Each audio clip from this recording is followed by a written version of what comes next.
언제나 우리를 지키시는 하나님, 성부와 성자와 성령 삼위의 하나님, 우리 예배를 받아주시옵소서. 사랑이 넘치는 자비하신 하나님, 은혜가 풍성한 구원의 하나님, 참회의 심령에 악과 허물을 용서하여 주소서. 찬송과 영광과 생명 구원의 하나님, 우리 예배를 받아주시옵소서. 연약한 심령을 굳게 세워주시고 우둔한 마음을 지혜롭게 하시고 주의 뜻 받들어 참되게 살아가며 주 말씀 따라서 용감하게 하소서. 권능과 지혜와 사랑 은혜의 하나님, 우리 예배를 받아주시옵소서. 주 앞에 나올 때 우리 마음 기쁘고 그 말씀 힘되어 새 희망이 솟는다. 고난도 슬픔도 이기게 하시옵고 영원에 잇대어 살아가게 하소서. 우리의 자랑과 기쁨 생명의 하나님, 우리 예배를 받아주시옵소서.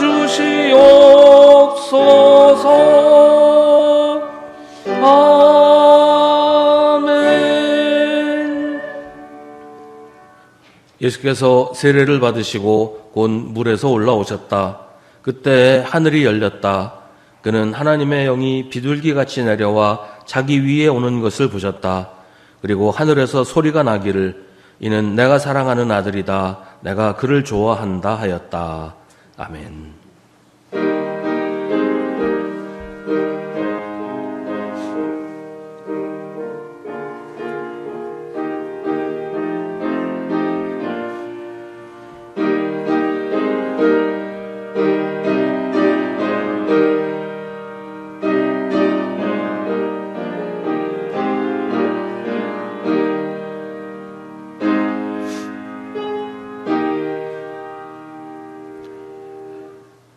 하나님 아버지, 천지를 만드시고 그 안에서 우리를 살게 하신 하나님을 잊고 우리는 하나님 아닌 다른 것을 찾으려고 하면서 살았습니다. 주님께서 주신 서로 사랑하라는 계명을 잊어버리고 세상의 경쟁에 빠져서 이기려고 발버둥 치면서 살아왔음을 고백합니다. 주님께서 모든 의의를 이루기 위해 친히 요단강물에 들어가 세례받으신 것을 기억하며 우리도 주님의 보혈로 우리를 씻어서 성령으로 거듭나기를 소망합니다. 상한 갈대를 꺾지 않으시고 꺼져가는 등불을 끄지 않으시는 주님의 긍휼로 우리의 영혼을 치유하시고 회복시켜 주옵소서. 이제 계속해서 우리 각자의 죄를 주님께 고백하고 회개하는 기도를 드립니다.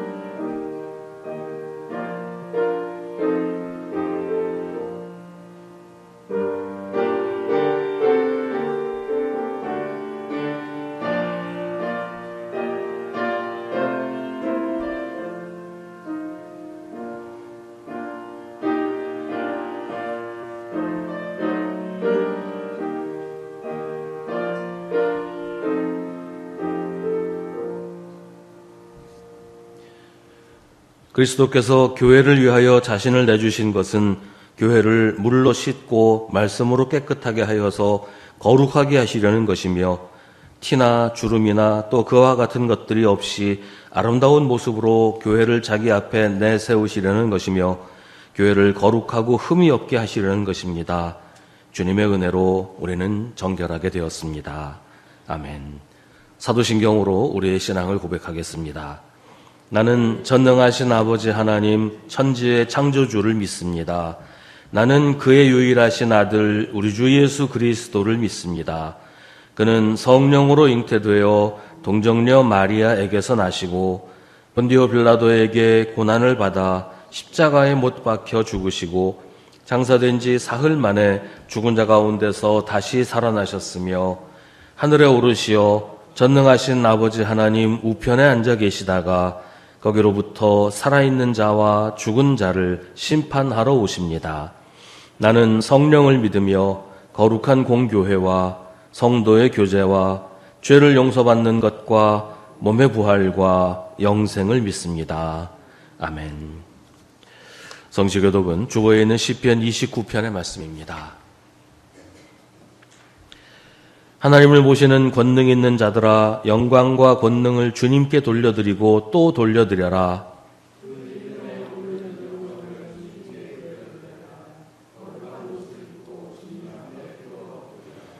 주님의 목소리가 물 위로 울려 퍼진다. 영광의 하나님이 우랫소리로 말씀하신다. 주님께서 큰 물을 치신다.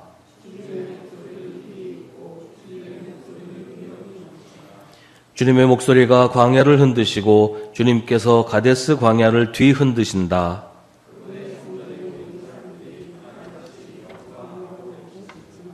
아멘.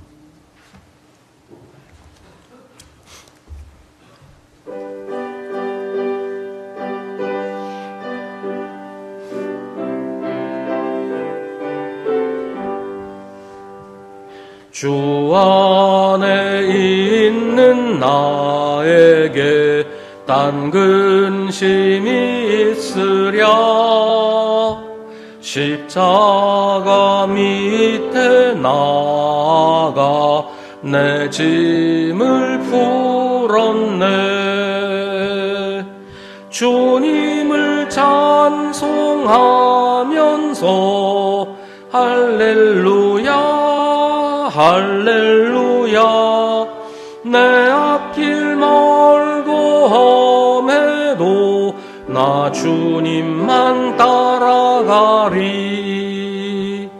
그 두려움이 변하여 내 기도 되었고 전날의 한숨 변하여 내 노래 되었네. 주님을 찬송하면서 할렐루야 할렐루야.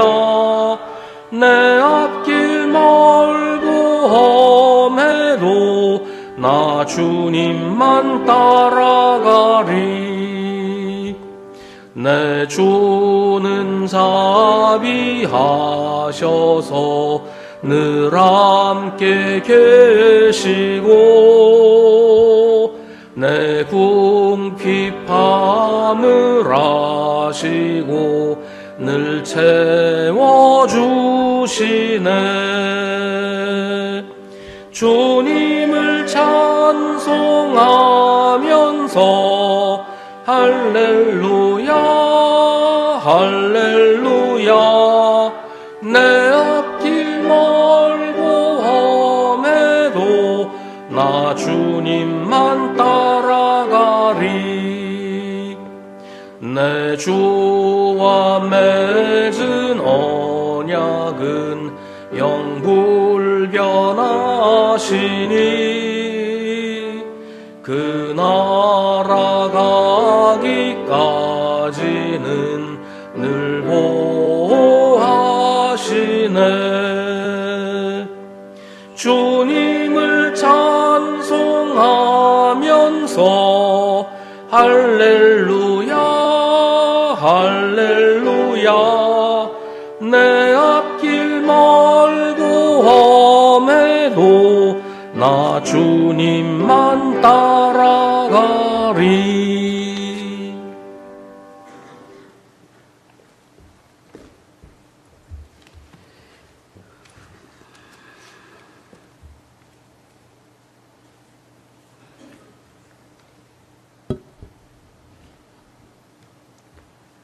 온 우주 만물을 창조하신 하나님 아버지, 오늘도 저희들을 주님 전으로 불러주심을 감사드립니다.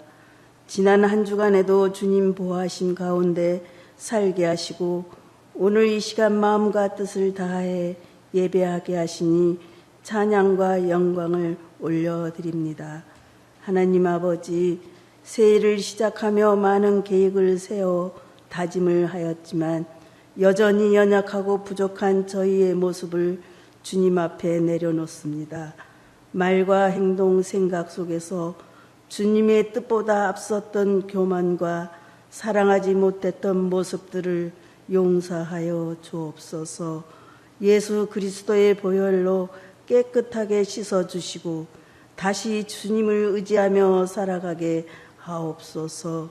하나님, 이 새해가 저희의 힘이 아니라 주님의 말씀 위에 굳게 서는 한 해가 되게 하옵소서. 어려운 상황 속에서도 믿음으로 선택하며 기도로 하루를 시작하며 말씀으로 삶을 인도받는 성숙한 믿음으로 살아가게 하옵소서. 주님의 몸된 교회 수송계를 위해 기도드립니다. 주님께서 세우신 교회, 믿음의 복음을 전하는 역할을 감당하게 하시고 모든 예배와 사역 위에 성령 충만하게 하옵소서.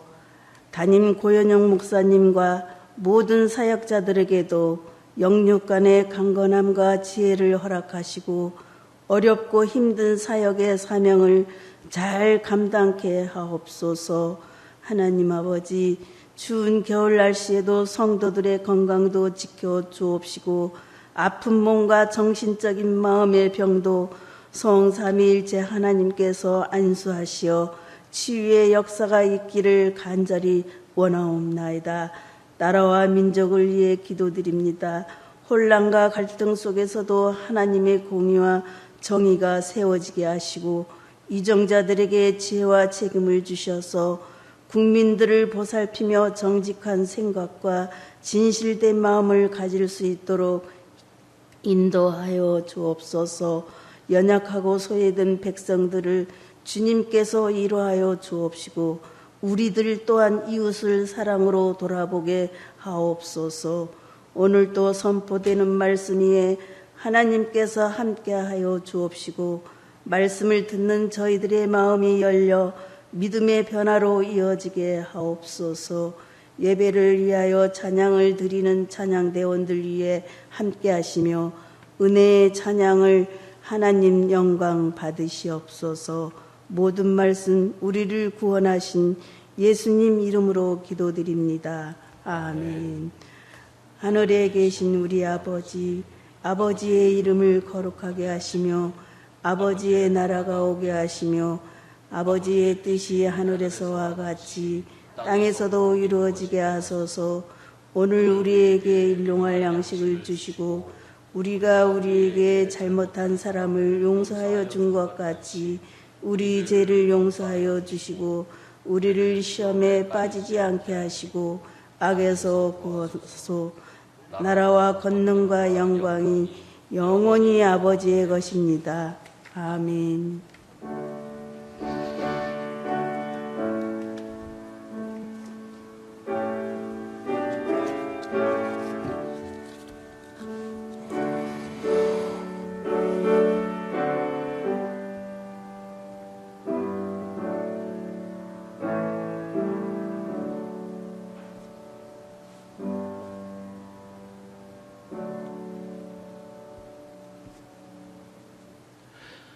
오늘 우리에게 주시는 하나님의 말씀은 구약성경 이사야 42장 1절부터 9절입니다. 이사야 42장 1절부터 9절의 말씀입니다. 하나님의 말씀을 봉독하겠습니다. 이 말씀을 통해 하나님의 음성을 들으시기 바랍니다. 나의 종을 보아라. 그는 내가 붙들어주는 사람이다. 내가 택한 사람, 내가 마음으로 기뻐하는 사람이다. 내가 그에게 나의 영을 주었으니 그가 문민족에게 공의를 베풀 것이다.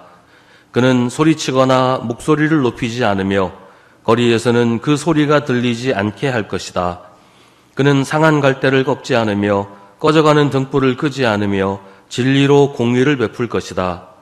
그는 쇠하지 않으며 낙담하지 않으며 끝내 세상에 공의를 세울 것이니 먼 나라에서도 그의 가르침을 받기를 간절히 기다릴 것이다.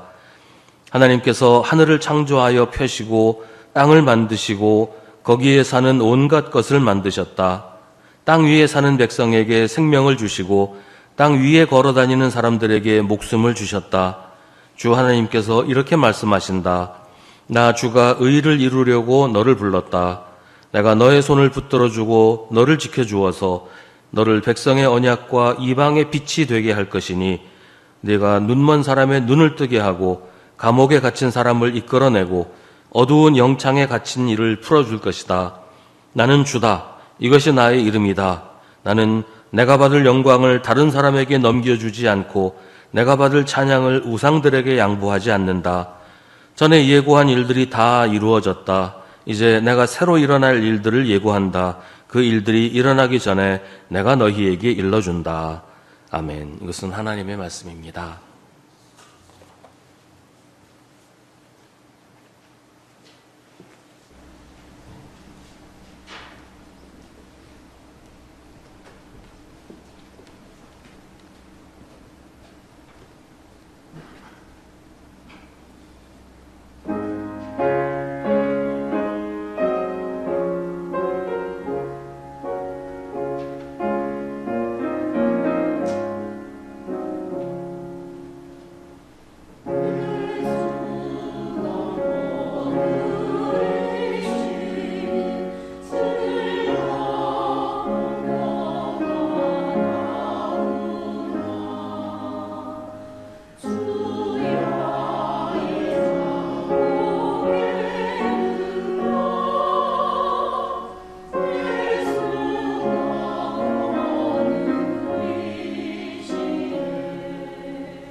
신약 성경은 구약 성경의 성취라고 합니다.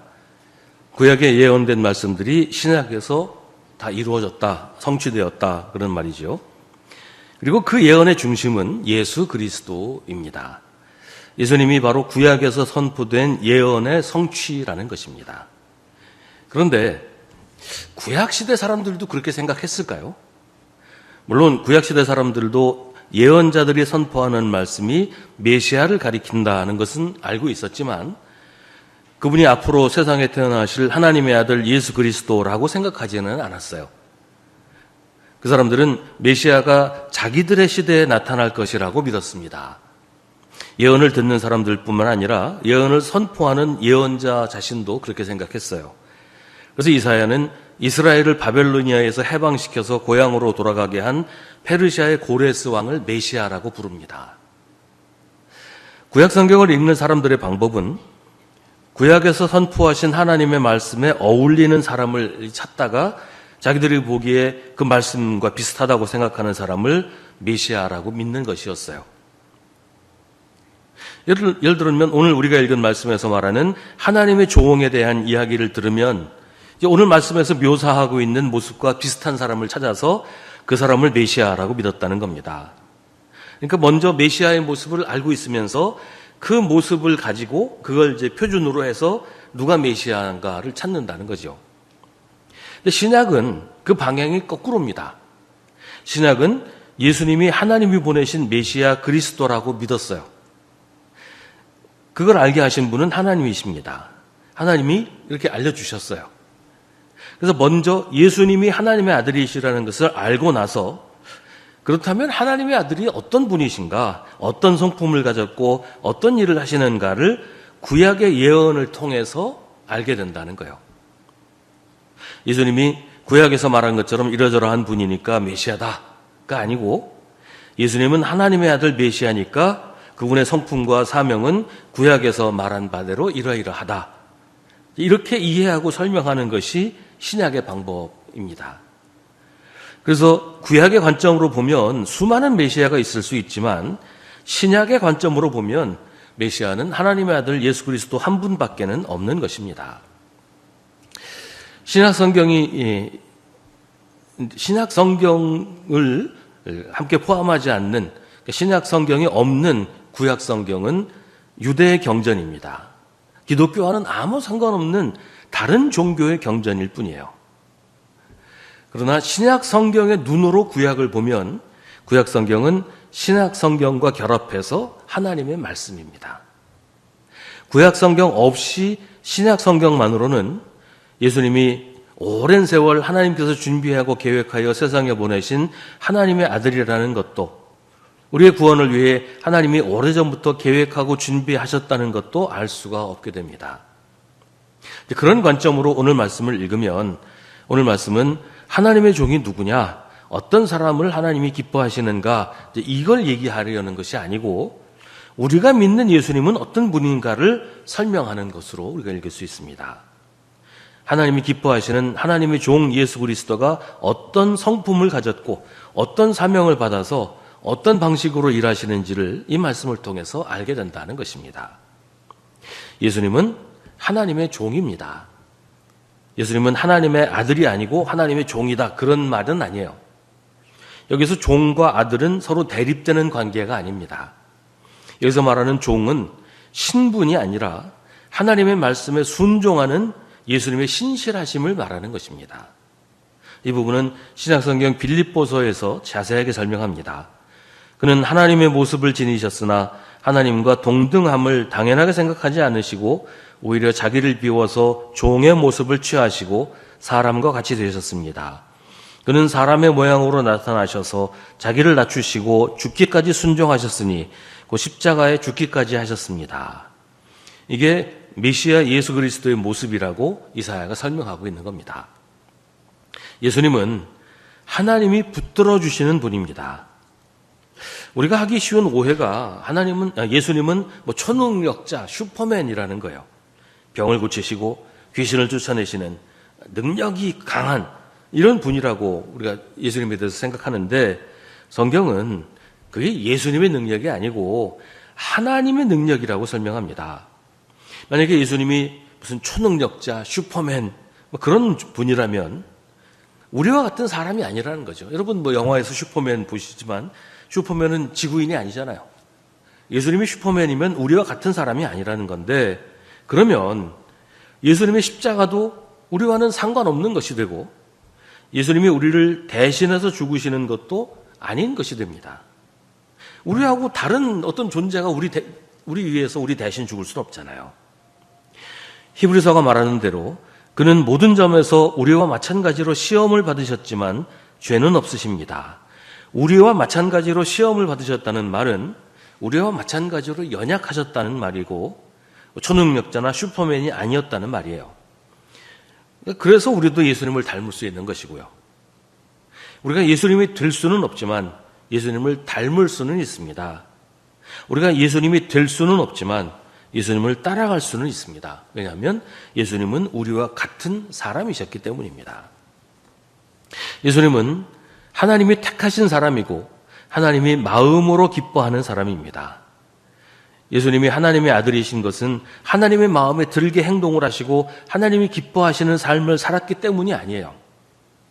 예수님은 처음부터 하나님이 택하셨고 하나님이 기뻐하시는 사람이었고 그래서 하나님의 일을 하셨고 그가 하신 모든 일을 하나님이 기뻐하신 겁니다. 예수님은 오로지 하나님께 순종했고 하나님의 뜻대로만 일을 하고 사셨습니다. 하나님의 아들이시기 때문이에요. 그렇게 해서 메시아가 된 것이 아니라 메시아로 오셔서 메시아의 삶을 사셨다는 말이죠. 그렇게 예수님은 하나님의 종이고 하나님이 붙들어 주시는 사람이고 하나님이 택하시고 마음으로 기뻐하시는 사람이십니다. 예수님은 하나님의 영을 받으셔서 문민족에게 공의를 베푸십니다. 이 공의를 베푼다는 말은 공의를 집행한다라는 뜻인데 우리한테 익숙한 표현으로는 정의 구현을 한다, 그런 말이에요. 세상을 정의롭게 만드신다, 세상이 정의롭게 되게 하신다, 그런 말이죠. 그런데 그 방법이 우리의 예상과는 너무 달라요. 2절과 3절은 메시아가 정의를 이루는 방식에 대해 설명하는데요. 그는 소리치거나 목소리를 높이지 않으며 거리에서는 그 소리가 들리지 않게 할 것이다. 그는 상한 갈대를 꺾지 않으며 꺼져가는 등불을 끄지 않으며 진리로 공의를 베풀 것이라고 합니다. 역사적으로 정의를 앞세우고 스스로 정의를 세우겠다고 했던 사람들이 그 정의를 구현하기 위해서 했던 일은 폭력과 강제력이었어요. 사람들이 뭐 막 정의롭게 살자 그러면 말을 듣습니까? 말을 안 듣죠. 그 말을 안 듣는다고 폭력을 사용해서 억지로 자기 말을 듣게 했어요. 역사적으로 언제나 그랬습니다. 그런데 예수님은 그와는 전혀 다른 방식으로 정의를 세우십니다. 우리가 봐서는 도저히 그런 방법으로는 아무것도 될 것 같지 않은 그런 방법으로 정의를 세우십니다. 예수님은 인간의 물리적인 힘이 아니라 하나님의 능력으로 정의를 이루십니다. 소리치거나 목소리를 높이지 않아서 거리에서 그 소리가 들리지 않게 하십니다. 요란한 구호와 시끄러운 함성으로 하시지 않고 사람의 마음을 변화시켜서 정의를 이루십니다. 예수님은 상한 갈대를 꺾어서 세상을 깨끗하게 만드시려고 하지 않고 상한 갈대의 가치도 인정하십니다. 사람들은 상한 갈대를 다 뽑아버려서 깨끗하고 흠없는 세상을 만들겠다고 해요. 근데 예수님은 상한 갈대도 소중하다고 하십니다. 상한 갈대도 아무 걱정 없이 자기 자리를 지키는 세상이 온전하고 아름다운 세상이라는 겁니다. 사람들은 꺼져가는 등불은 그냥 꺼버리는 게 낫다고 하지요. 하지만 예수님은 꺼져가는 등불이 비추는 빛으로 세상을 밝히십니다. 그와 정반대로 했던 사람이 히틀러예요. 히틀러가 유대인들을 학살한 것은 우리가 잘 알죠. 한 600만 명 정도 죽였다고 그러는데 그게 전부가 아니었어요. 히틀러는 정신질환자나 장애인은 살아갈 가치가 없다고 하면서 학살했습니다. 그래서 히틀러가 학살한 유대인이 600만 명이라고 하는데 그 600만 명에 더해서 장애인 등을 포함한 소위 열등한 인간이라고 해서 처형한 사람, 유대인과 그런 사람 다 합해서 한 1,000만 명 정도가 된다 그래요. 안타까운 것은 지금도 히틀러의 방식이 옳다고 주장하는 사람들이 너무 많다는 거예요. 열등하고 부족한 사람은 사회에 짐이 될 뿐이니 제거해야 된다. 이런 식의 사고방식을 가진 사람들이 아직도 많다는 거죠. 그것도 예수 믿는다는 사람들 중에도 그런 사람들이 너무 많아요. 하나님의 방법으로 하는 게 쉬운 일은 아니지요. 사람들이 원하지 않아서 저항할 테니까요. 세상이 하나님의 정의를 거부하고 반발하니까 말이죠. 그럴 경우에 사람들은 가장 확실하고 빠른 방법이 폭력과 강제력이라고 생각합니다. 하지만 그런 식으로 정의가 이루어졌던 적이 단 한 번이라도 있었던가요? 역사적으로 한 번도 그런 일 없었어요. 잠깐은 이루어지는 것처럼 보였지만 폭력은 또 다른 폭력과 또 다른 차별과 또 다른 불평등을 가져올 뿐이었습니다. 예수님의 방법은 사람들에게 환영받지 못합니다. 그건 너무 나약하고 무력하다고 생각합니다. 그래서 사람들은 예수님의 방식이 먹히지도 않고 또 그런 식으로 하면 쉽게 포기하게 될 거라고 생각합니다. 하지만 예수님은 쇠하지 않으며 낙담하지 않으며 끝내 세상에 공의를 세우실 것입니다. 하나님의 방식이 옳다는 것을 증명하실 것입니다. 폭력과 강제력은 잠시는 효과가 있을지 모르지만 결코 오래가지 못합니다. 그건 정의를 세우는 일이 아니라 그냥 폭력일 뿐이에요. 예수님이 하신 일은 정의가 무엇인지를 보여주시고 그 정의를 사람들의 마음에 심어주시는 것이에요. 예수님은 지치지 않으시고 낙심하지 않으십니다. 포기하지 않고 중단하지 않으십니다. 사람들이 보기에는 답답하지요. 저런 식으로 어느 세월에 뭐가 되겠냐고 참 어리석다고 할 겁니다. 하지만 정의는 정의로운 방법으로만 이루어질 수 있습니다. 하나님의 일은 하나님의 방법으로만 이루어집니다. 예수님은 쉽고 빠르고 확실해 보이는 길을 버리고 하나님의 방법으로, 하나님의 능력으로 하나님의 뜻을 이루십니다. 이 세상은 하나님이 만드셨습니다. 하늘과 별과 지구만 만드신 것이 아니라 그 안에 사는 사람들과 사람들이 모여서 만든 사회도 하나님이 만드신 거예요. 5절은 하나님께서 하늘을 창조하여 펴시고 땅을 만드시고 거기에 사는 온갖 것을 만드셨다. 땅 위에 사는 백성에게 생명을 주시고 땅 위에 걸어다니는 사람들에게 목숨을 주셨다고 합니다. 하나님이 세상을 만드셨어요. 하나님이 만드신 세상은 하나님의 방식으로 움직입니다. 사람들이 하나님의 뜻을 거스르고 그 뜻대로 살지 않으니까 자꾸 문제가 발생하는 것인데, 그래서 예수님이 하나님의 방식대로 하나님의 정의를 이루시는 겁니다. 예수님이 끝내 세상에 하나님의 정의를 이루시는 것은 하나님께서 함께 하시면서 힘 주시기 때문입니다. 6절과 7절은 말합니다. 나 주가 의를 이루려고 너를 불렀다. 내가 너의 손을 붙들어주고 너를 지켜주어서 너를 백성의 언약과 이방의 빛이 되게 할 것이니 내가 눈먼 사람의 눈을 뜨게 하고 감옥에 갇힌 사람을 이끌어내고 어두운 영창에 갇힌 이를 풀어줄 것이다. 이사야 9장 1절 2절은 선포합니다. 어둠 속에서 고통받던 백성에게서 어둠이 거칠 날이 온다. 옛적에는 주님께서 스불론 땅과 납달리 땅으로 멸시를 받게 버려두셨으나 그 뒤로는 주님께서 서쪽 지중해로부터 요단강 동쪽 지역에 이르기까지 그리고 이방 사람이 살고 있는 갈릴리 지역까지 이 모든 지역을 영화롭게 하실 것이다. 어둠 속에서 헤매던 백성이 큰 빛을 보았고 죽음의 그림자가 드리운 땅의 사람들에게 빛이 비쳤다. 예수님은 그렇게 세상의 어둠을 몰아내고 모든 사람이 하나님의 빛 가운데 살게 하십니다. 이것이 하나님의 정의입니다. 이렇게 해서 우리는 구약의 말씀을 통해 우리가 믿는 하나님의 아들 예수 그리스도가 어떤 분이신지를 알게 되었어요. 복음서를 통해서 예수님이 하나님의 아들이시라는 것을 알게 되었다면 구약의 말씀을 통해서 예수님이 어떤 분이신지 예수님의 성품과 모습을 알게 됩니다. 예수님은 이런 분이고 이런 일을 하시는 분이라는 것을 우리가 알게 되었습니다. 그런데 성경이 말하는 게 그게 전부일까요? 예수님이 그런 분이라는 것을 아는 것이 우리가 알아야 할 전부일까요? 신약은 구약의 성취라고 말씀을 드렸습니다. 만약에 구약의 예언이 신약으로 전부 완성되었다면 더 이상 구약은 필요 없겠죠. 그냥 신약에 이루어질 일을 구약이 예언했다. 하나님이 미리 준비하셨다. 그것만 알면 우리에게 그 이상의 아무런 의미도 없게 될 겁니다. 우리가 어떤 사람의 전화번호를 알려고 하는 것은 그 사람한테 전화를 걸기 위해서잖아요. 전화번호를 알고 전화를 걸면 그 전화번호는 이제 더 이상 아무 필요 없는 것일까요? 전화를 걸었다. 그걸로 모든 게 다 끝나는 것일까요? 누군가한테 전화를 걸면 거기서부터 새로운 이야기가 시작이 되는 거예요. 전화를 걸어서 싸움을 할 수도 있고 전화를 걸어서 연애를 할 수도 있는 거잖아요.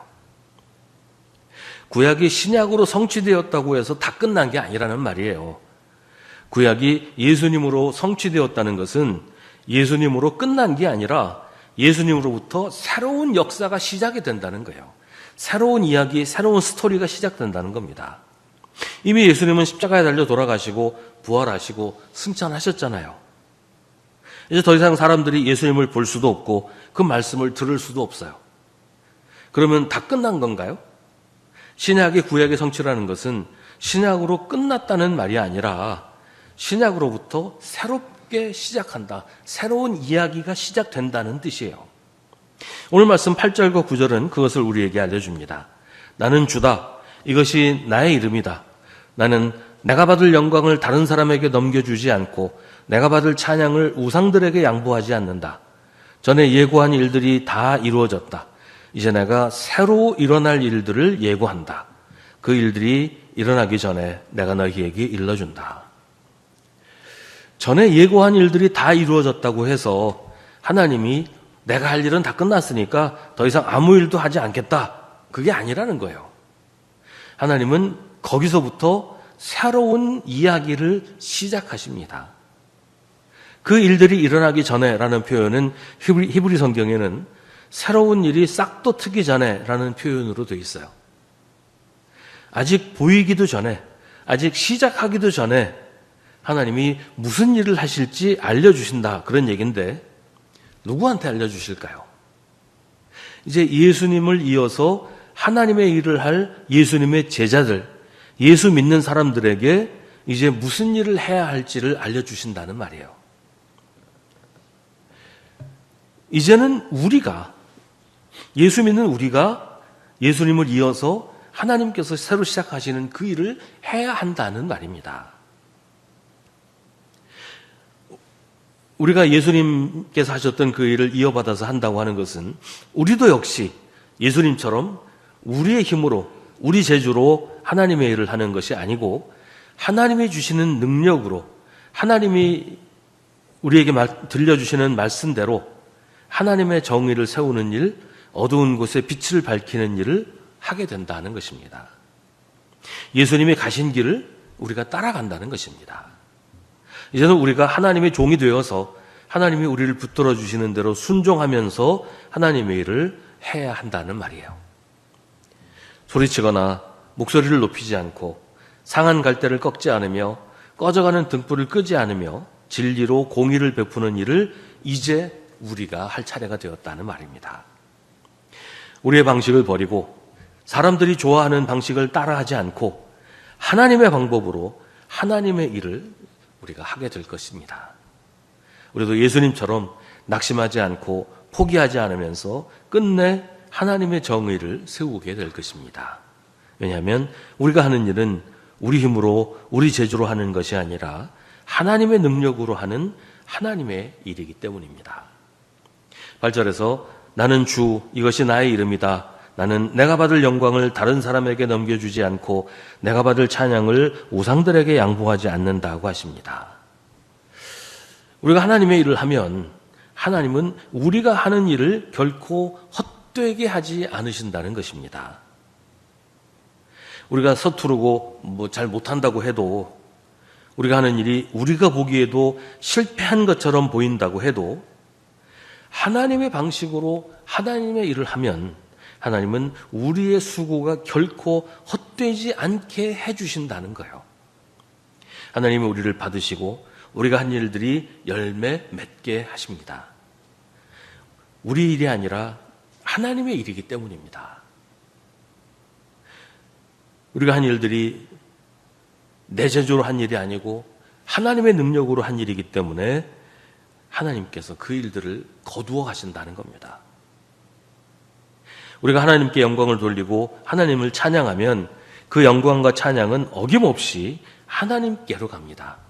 하나님은 그것을 다른 사람에게 넘겨주지 않으시고 우상에게 양보하지 않으십니다. 우리가 헛수고하지 않게 하시고 우리가 한 일이 의미 있고 보람되게 해주신다는 겁니다. 열심히 했는데 성과가 없다. 한다고 했는데 남들이 알아주지 않는다. 내가 생각해도 참 나는 실패했다. 그런 생각이 들 때가 있지요. 우리가 예수 믿는 사람으로 살면서 그래도 하나님 말씀대로 순종하려고 하고 하나님의 영광을 위해 일하려고 하면 모든 것은 하나님이 이루어 주십니다. 하나님이 완성하십니다. 우리는 쇠하지도 않고 낙담하지도 않으면서 끝내 세상에 하나님의 정의를 세우게 될 것입니다. 우리가 하는 것이 아니라 하나님이 하십니다. 하나님의 일이기 때문입니다. 이제 우리는 예수님이 가신 길을 가고 예수님이 하신 일을 합니다. 우리가 하나님의 일을 하면 우리는 결코 실패하지 않습니다. 우리가 우리의 삶을 하나님께 맡기면 우리 인생은 결코 헛되지 않습니다. 하나님은 실패하지 않으시고 하나님은 헛수고하지 않으십니다. 우리가 예수를 믿고 하나님의 뜻대로 하나님의 일을 하면 우리는 하나님의 종이고 하나님이 붙들어 주십니다. 우리는 하나님이 택한 사람이고 하나님이 마음으로 기뻐하는 사람입니다. 우리 능력과 상관없이 하나님의 뜻은 끝내 이루어질 것입니다. 하나님은 우리를 통해 영광을 받으시고 찬양을 받으십니다. 모든 일은 하나님이 완성하십니다. 바로 그 일을 예수님이 하셨고 이제는 우리가 합니다. 우리 삶은 구약에서 예언한 하나님의 말씀을 이루는 것입니다. 예수님이 우리 앞서 그렇게 하셨던 것처럼. 기도하겠습니다. 오늘 우리에게 주신 하나님의 말씀을 깊이 묵상하십시오. 이 말씀을 통해 지금 우리에게 말씀하시는 하나님의 음성을 들으십시오.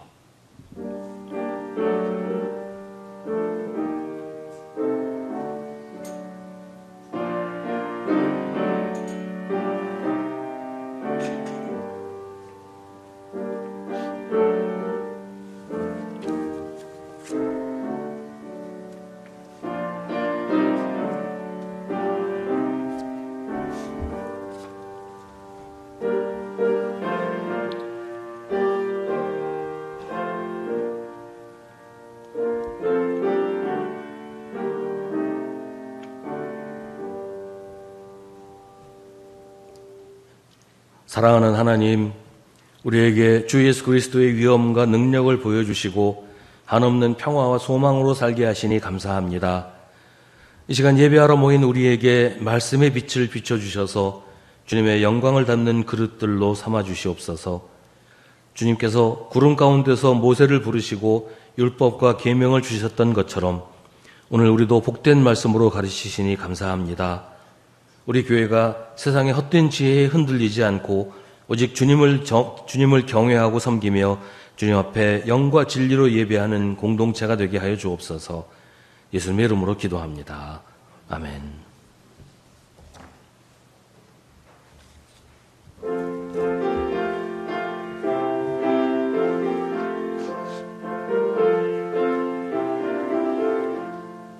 예수님은 누구신가?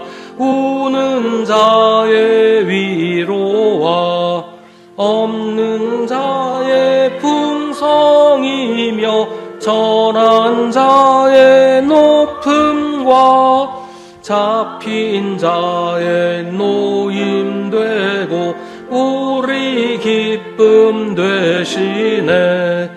예수님은 누구신가?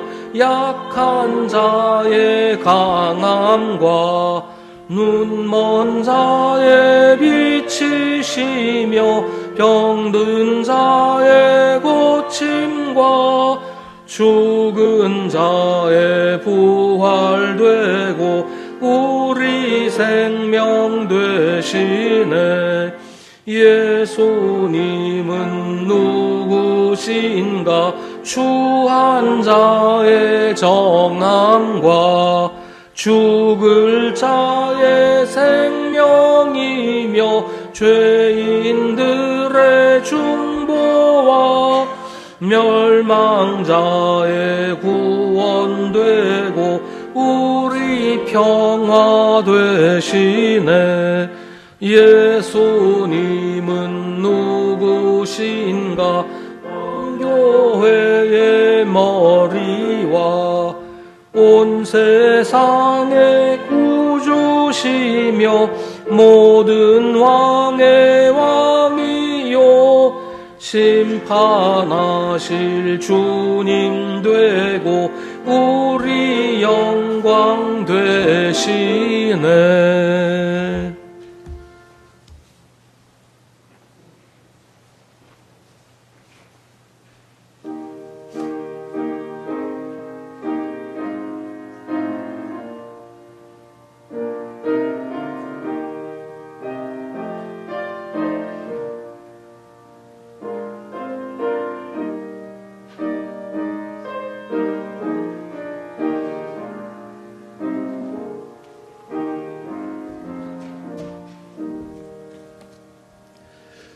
모두 자리에서 일어나시기 바랍니다.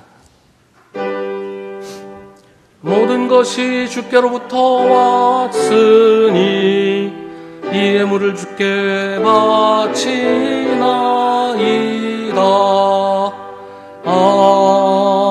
아멘. 사랑하는 하나님, 저희 삶 가운데 크고 작은 모든 일에 관심을 기울이시고 늘 선한 길로 인도하시는 하나님의 은혜에 감사드립니다. 오늘도 주님의 인도하심을 따라 주님 앞에 나와 예배하게 하시고 특별히 이 시간 주님의 은혜에 감사하는 저희의 마음을 작은 물질로 표현하게 하시니 감사합니다. 주님께 받은 은혜를 저희 혼자 독점하지 않게 하시고 교회를 통해 많은 사람들과 나눌 수 있게 하시니 더욱 감사드립니다. 이 시간 주님께 바치는 이 예물이 가치 있는 곳에 사용되게 하시며 저의 마음과 정성과 시간과 건강도 주님께 맡기오니 주님 뜻대로 사용하여 주옵소서. 겨울입니다. 활동하기에 여러 가지 불편한 일들이 많고 어려움을 겪는 이들도 있습니다. 저를 기억하시고 보살펴 주시며 추위로 인하여 건강을 해치는 일들이 없도록 돌보아 주시기를 간절히 기도합니다. 성도들 가운데 연로하시고 건강이 쇠약해지신 분들이 계시는데 주님께서 강건하게 하시고 주님이 주신 생명이 다하는 순간까지 주님과 동행하다가 주님 부르실 때 기쁘게 달려갈 수 있도록 지켜주시고 인도하여 주옵소서. 한 주간의 생활이 또 시작됩니다. 주님께서 지켜주시고 인도해 주셔서 복된 한 주간이 되게 해주시며 주님께 영광 돌리며 주님께 감사하는 저희들의 생활이 되게 하여 주옵소서. 예수님의 이름으로 기도하옵나이다. 아멘.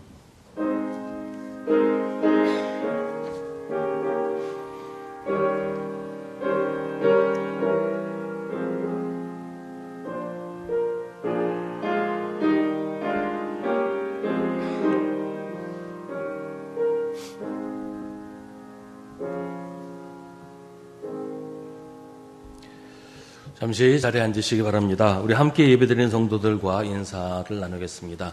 주님의 이름으로 문안하시고 인사합시다. 우리 매일 저녁 9시에 교회를 위해서 기도하실 때 이번 한 주간은 서로 섬기는 교회가 되도록 함께 기도하겠습니다. 2부 예배 후에 공동의회를 합니다. 공동의회 안건은 2025년 결산과 2026년 예산입니다. 공동의회 후에 선교회별로 각자 자체적으로 모이시기를 바랍니다. 공동의회 때문에 너무 늦어서 모일 수 없는 선교회는 자유롭게 하시면 되겠습니다. 다음 주일 오후 1시 30분에는 주일 오후 주일 선교 공부를 합니다. 청년부 겨울 수련회가 이번 주 토요일 주일 17, 18일 대부도에서 진행이 됩니다. 우리 수련회를 위해서 기도해 주시기 바랍니다. 2025년에 성경 일독하신 분은 성경 읽기표를 내주시고 성경 읽기표가 혹시 없어지거나 하신 분은 그냥 문자나 메모를 저에게 알려주시면 되겠습니다. 기부금 납입 증명서 필요하신 분은 신청서를 내주시고요. 발급된 증명서는 저 헌금 봉투 꽂는 그 함에 함께 있으니까 찾아가시면 되겠습니다. 유아부를 다시 시작하려고 합니다. 유아가 있으신 가정은 아이를 유아부한테 맡기시고 예배에 참석하시면 되겠습니다. 자세한 내용은 우리 조인환 목사님에게 문의하시면 되겠습니다. 1월 18일 주일 공동 식사는 소망교구에서 준비합니다. 2월 1일 주일 공동 식사는 사랑교구에서 준비합니다. 유병문 권사님께서 김치 20kg을 기증을 하셨습니다. 지난주에 교회 일람을 나눠드렸는데 혹시 오해가 있으신 분들이 있으신 것 같아서 좀 설명을 드리면, 교회 일람은 올해 임명된 봉사자들의 이름이 들어가 있는 겁니다. 그러니까 교회 일람에 이름이 없다고 우리 교회 교인 아니다, 그게 아니고 올해 임명된 봉사자들 명단이 있는 거니까 거기 이름이 없어도 우리 교회 교인이라고 하는 사실은 변함이 없다고 하는 것 기억하시기를 바랍니다. 이 시간은 우리 함께 중보의 기도를 드리겠습니다. 오늘은 졸업하고 진학하는 학생들을 위해서 기도하겠습니다. 각급 학교를 졸업하는 학생들, 이제 새로운 단계가 시작되는데 잘 적응할 수 있도록, 또 진학하는 학생들, 원하는 학교에 잘 진학해서 또 새롭게 공부를 잘 할 수 있도록 졸업하고 진학하는 학생들을 위해서 함께 기도하겠습니다.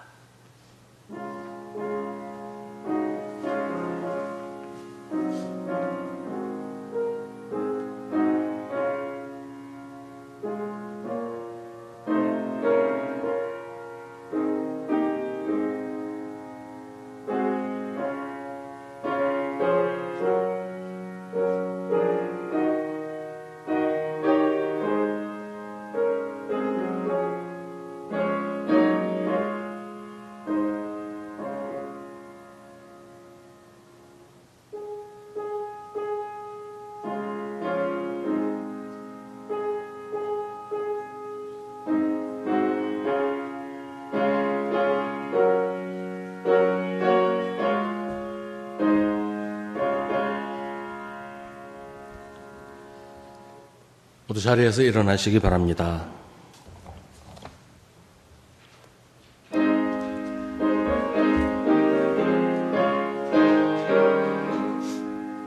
시온의 영광이 빛나는 아침, 어둡던 이 땅이 밝아오네. 슬픔과 애통이 기쁨이 되니 시온의 영광이 비춰오네.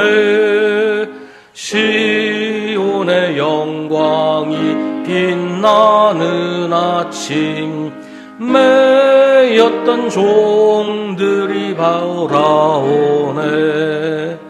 오래전 선지자 꿈꾸던 복을 만민이 다 같이 누리겠네. 보아라, 광야에 화초가 피고 말랐던 시냇물 흘러오네.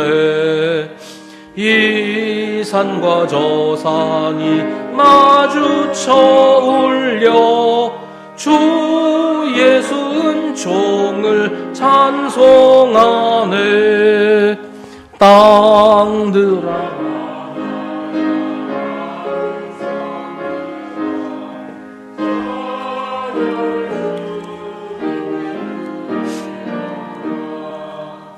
싸움과 죄악이 가득한 땅에 찬송이 하늘에 사무치네. 아멘.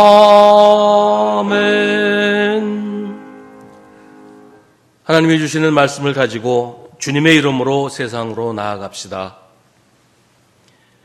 주 예수 그리스도의 은혜와 하나님의 사랑과 성령의 사귐이 주 앞에 나와 예배하는 사랑하는 모든 성도들과 주님이 사랑하시는 우리 수송교회와 이 나라 이 백성 위에 항상 함께 하시기를 간절히 축원하옵나이다. 아멘.